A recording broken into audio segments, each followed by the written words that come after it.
La physique quantique démontre qu'une forme, de par ses mesures tridimensionnelles et ses proportions, émet une onde qu'on appelle onde de forme.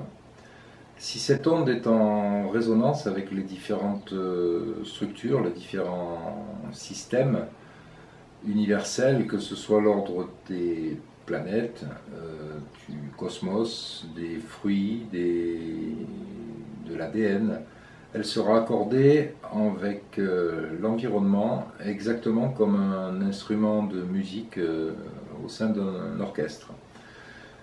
Du microcosme au macrocosme, chaque atome, chaque cellule, chaque organe, chaque système, toute manifestation de vie, qu'elle soit humaine, animale, végétale, minérale, qu'elle soit terrestre, intraterrestre ou extraterrestre, vibre à une fréquence précise.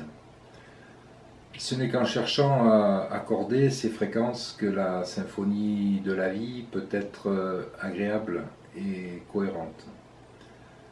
La nature a su le faire et l'homme peut s'en inspirer. Cette science est appelée la géométrie sacrée. L'origine de la géométrie sacrée remonte probablement à l'époque des alignements des menhirs. Et cet enseignement issu de la tradition est encore aujourd'hui connu par les compagnons, par certains architectes qui sont sensibilisés à l'intégration du lieu de vie au sein de l'environnement, mais aussi par des paysagistes et également des géobiologues. Certains géobiologues pratiquent la géométrie sacrée pour rééquilibrer les lieux de vie. Alors en géométrie sacrée, notamment au niveau des proportions, on parle beaucoup du nombre d'or, le fameux nombre d'or 1,618, qui a des propriétés mathématiques très particulières. Si par exemple on prend 1,618 au carré, ça va nous faire 2,618. Donc c'est assez exceptionnel, c'est particulier au niveau de ses propriétés. Ce nombre d'or, on le retrouve également dans la suite de Fibonacci. Fibonacci était un mathématicien du XIIe siècle. Il avait mis en évidence que chaque terme de cette suite était l'addition des deux termes précédents. C'est-à-dire que 2 plus 3 égale 5. Lorsqu'on fait 5 divisé par 3, on va retrouver un 618 à quelque chose près. On va retrouver dans toute cette suite le nombre d'or, cette fameuse proportion. En géométrie sacrée, l'utilisation des symboles est également prise en compte parce que ces symboles font partie du langage de notre inconscient et donc permettent d'établir un lien sacré entre le psychisme, nos différentes croyances, qu'elles soient spirituelles, philosophiques ou religieuses, avec la matière et le monde incarné. La première onde de forme que l'on crée lorsqu'on crée une forme géométrique, c'est l'onde de forme de la pensée, ou plus exactement de l'intention émise par le Créateur. C'est pour cette raison que je tiens à m'entourer de collaborateurs qui sont sensibilisés à cet aspect vibratoire de tout notre environnement.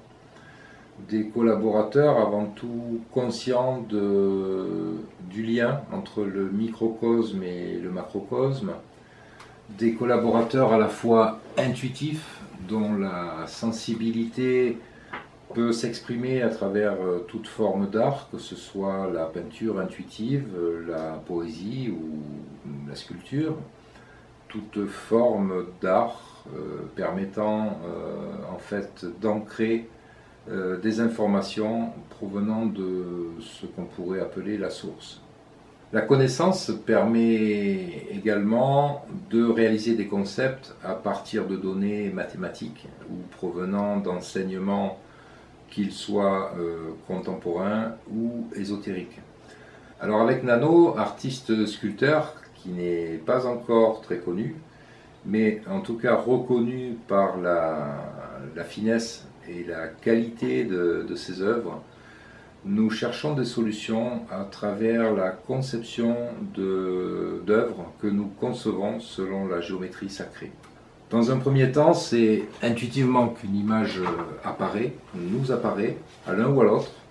Ensuite, Nano et moi laissons libre cours à notre imagination, laissons venir au fil du temps l'évolution de ces œuvres. Puis nous échangeons sur la vue de l'esprit que nous avons et qu'il va falloir matérialiser, qu'il va falloir concrétiser, ancrer dans la matière. Et c'est là qu'intervient le premier coup de crayon, une esquisse. Puis, quand l'inspiration est là, les mains de Nano se mettent à sculpter. Je dis ses mains parce que je ne sais pas si lui est là à ce moment-là, mais ses mains donnent la forme, ancrent cette forme pensée au départ qui a été intuitivement captée. Et ensuite, avec le concours d'un bureau d'études, nous peaufinons virtuellement cette forme à partir d'une vision 3D des dimensions, des proportions sacrées bien sûr, de façon à l'intégrer de manière harmonieuse dans l'environnement. Et c'est à ce moment-là que la géométrie sacrée permet d'accorder cette forme de façon à ce qu'elle puisse vibrer de façon cohérente. C'est à cet instant précis que l'on ressent intuitivement si c'est juste. Très souvent, lorsqu'on est vraiment à l'écoute, c'est notre corps qui nous parle. La géométrie sacrée, c'est le langage de la création, c'est ce qui nous permet de nous connecter à tout l'univers, de l'infiniment petit à l'infiniment grand, de la plus petite particule physique au grand soleil central de l'univers. Voilà en quelques phrases un petit résumé de nos objectifs en vue de proposer des solutions permettant de rééquilibrer l'environnement. Alors on travaille principalement sur l'eau et sur la terre, ce qui nous ouvre également des perspectives de solutions concrètes à proposer dans le domaine de la géobiologie, de l'aménagement de jardins, espaces verts, mais aussi tout ce qui est étendue d'eau, que ce soit à partir de la piscine jusqu'à l'étang.